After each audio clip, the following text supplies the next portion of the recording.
खुशनुमा सर्दी और फेस्टिव सीजन दोनों का लोगों को बेसब्री से इंतजार था। बदले मौसम ने तो गर्मी से राहत दे दी है।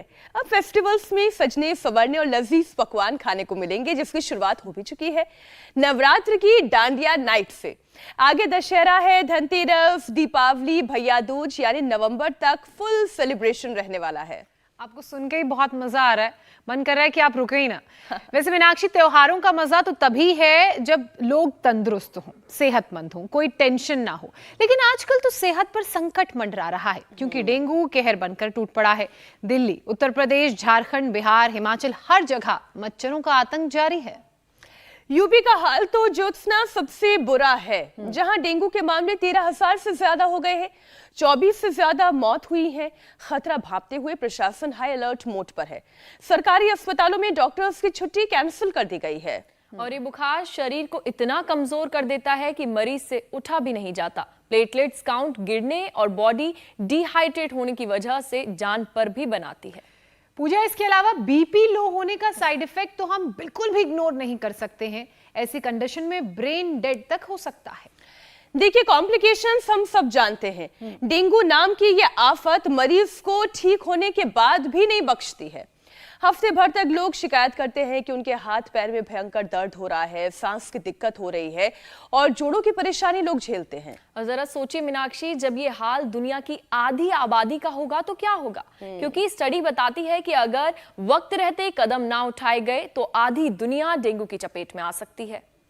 WHO के मुताबिक हर साल दुनिया में करीब 40 करोड़ लोगों को डेंगू का इन्फेक्शन होता है। आशंका है कि यह आंकड़ा आने वाले वक्त में 400 करोड़ तक जा सकता है। और केवल भारत की अगर बात करें तो पिछले 3 साल से हर 4 में से 1 परिवार डेंगू के डंक का शिकार हुआ है। बिल्कुल, और डेंगू से बचने के तो तमाम उपाय करके देख लिए। अब वक्त है डेंगू से जंग की जाए। योग से खुद के लिए ऐसा एक सुरक्षा कवच तैयार किया जाए कि मच्छर का डंक उसे भेद ना पाए। और ये होगा कैसे? स्वामी रामदेव की शरण में जाकर उनसे जानेंगे कि उस कवच को कैसे तैयार करें। स्वामी जी इस वक्त हमारे साथ जुड़ चुके हैं। स्वामी जी, बहुत बहुत स्वागत है। प्रणाम। प्रणाम स्वामी जी। प्रणाम स्वामी जी। बहुत बहुत प्रणाम। हम देखो यहाँ बड़ के पेड़ के साथ, वृक्ष के साथ वृक्षासन करते हुए सत्र की शुरुआत कर रहे हैं। और डेंगू से बचने के लिए एक तो कॉलोनियों में, घरों में, गाँव में लोग धूम्र करते हैं, जैसे यहाँ पर ये बालक कर रहा है। हम यज्ञ का धूम्र करते हैं, जैसे यहाँ पर भी हवन चल रहा है। तो ये 1-2 तरीके हैं इसके। इसका बंदी हो गया, पहले तो बहुत खटर पटर कर रहा था। और एक तो ये तरीका है कि हवन का धूम्र हो, और दूसरा ये धूम्र, और तीसरा अपनी शक्ति इतनी बढ़ा लें हम, योगिक जोगिंग के कम से कम 2 अभ्यास, और सूर्य नमस्कार के अभ्यास, प्राणायाम के अभ्यास।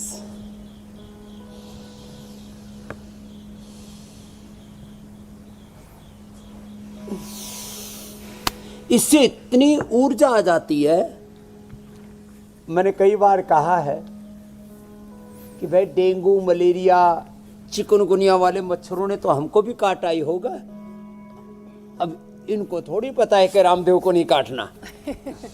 लेकिन हमने अपनी इम्यूनिटी इतनी बढ़ा रखी है कि कोई भी बैक्टीरिया, वायरस, फंगस से लेकर के अलग अलग प्रकार के ये जो मक्खी, मच्छर, ये सब का असर से हम बेअसर रहते हैं। इसके लिए जो सूर्य नमस्कार कर सकें सूर्य नमस्कार करें, जो सूर्य नमस्कार भी नहीं कर पाते तो कम से कम दंड बैठक जरूर लगाएं। ये अपना रूटीन ऐसा बनाएं। ऐसे ये सूर्य नमस्कार 10 बार तक की आदत तो अब लाखों करोड़ों लोगों ने बना ली अपनी। ऐसे ऐसे और फिर एक इसमें अभ्यास होता है दंड बैठक का, ऐसे ऐसे और कुछ तो एक साथ ही दोनों अभ्यास ऐसे कर लेते हैं हमारे साथ साथ, और शेष ऐसे। अब देखो, डेंगू में सबसे ज़्यादा दिक्कत आती है बुखार की, प्लेटलेट गिरने की, फिर ब्लीडिंग होने लगती है आँखों से, नाक से, शरीर से, और आदमी की मौत तक हो सकती है। तो ये पपीते के पत्तों का रस, बकरी का दूध तो हमने बताया और सबको उपलब्ध भी करवाया हमने योग का, आयुर्वेद का, स्वदेशी का, भारतीय शिक्षा चिकित्सा व्यवस्था का, आयुर्वेद का विकल्प उपलब्ध कराया, एलोपैथी से भी ज़्यादा प्रभावी। एलोपैथी में कोई दवाई नहीं है प्लेटलेट बढ़ाने के लिए। पपीते के पत्तों का रस, ये गिलोय, अनार, पपीते के पत्तों का रस, गिलोय, अनार, एलोवेरा, ये वीटाग्रास, इससे एकदम से प्लेटलेट कितना ही डाउन चला गया हो, 5-10 हजार से एक ही दिन में 25-50 हजार हो जाता है, 2-3 दिन में तो 1.5-2 लाख हो जाता है। तो बहुत अपरिहार्य, करोड़ों में किसी एक व्यक्ति को जरूरत पड़ेगी प्लेटलेट चढ़ाने की, जरूरत ही नहीं पड़ेगी।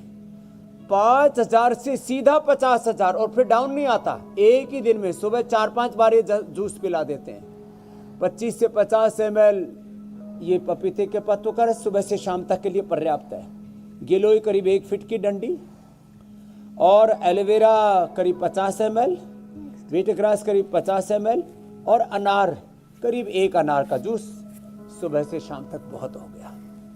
हीमोग्लोबिन भी कम हो जाता है तो अनार, गाजर, चुकंदर, वीटग्रास, एलोवेरा दे देते हैं। हमने तो हीमोग्रिट, प्लेटोग्रिट, डेंगू के लिए डेंगू नील, और फिर ये ज्वरनाशक वटी और महासुदर्शन घनवटी, गिलोय घनवटी, ये सब, और जिनको टाइफाइड हो जाता है तो फीवोग्रिट और टाइफोग्रिट, इसका हमने एलोपैथी के दवाइयों के साथ कंपैरेटिव स्टडी की, रिसर्च किया। एलोपैथी की दवाओं से ज़्यादा प्रभावी है। लोग एक झूठा आरोप लगाते थे आयुर्वेद की दवाइयाँ देर से असर करती हैं, तुरंत असर होता है। तो ये तो सार रूप में मैंने डेंगू का उपचार बता दिया, घरेलू भी और डेंगू नील से भी, और जो बुखार है उसके लिए गिलोय घनवटी, गिलोय घनवटी एडवांस, महासुदर्शन घनवटी, त्रिभुवन कीर्ति रस, ज्वरनाशक वटी, प्लेटलेट गिर जाए तो प्लेटोग्रिट, ये हमने वटी भी बना रखी है। तो अब प्लेटलेट घटने से, बुखार से और डेंगू से कोई नहीं मरेगा। करोड़ों लोगों की मौत हो जाती है, उसमें सारे आंकड़े सामने नहीं आ पाते। आपने कहा बिल्कुल, कि आपने ठीक 40 कहा। करोड़ लोगों को हर साल डेंगू होता है, 400 करोड़ तक होने की संभावना है।